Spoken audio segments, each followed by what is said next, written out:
बर्तमान गृह प्रवेश आरंभ है।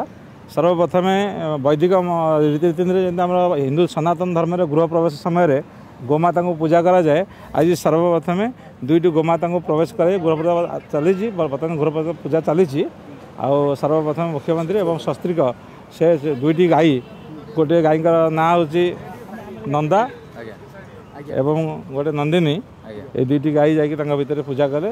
जो पुंगनूर ब्रिड आम पुरी आसलु पुरी आसलु जगन्नाथ मंदिर पुरोहित प्रथम वेद पाठ कलु। वेद पाठ कर मुख्यमंत्री भितर नेलु आठे गोमाता पूजा है, गो पूजन है, शांति पाठ है। बर्तमान वरुण पूजा मातृपूजा वसुधारा आवेदक जमी हवा कथा गृह प्रवेश हम जी। मुख्यमंत्री प्रथम कौन कि आम जो गाई मैंने गले बहुत शुभ होता है।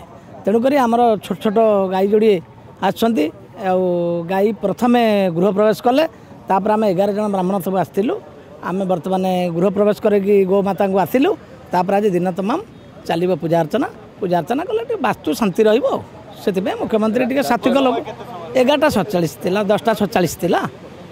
चली बर्तमान पूजा चालू रही। राज्यर मंगल भी मुख्यमंत्री श्री जगन्नाथ को आशीर्वाद नहीं बसुँच निजे शास्त्री के बस।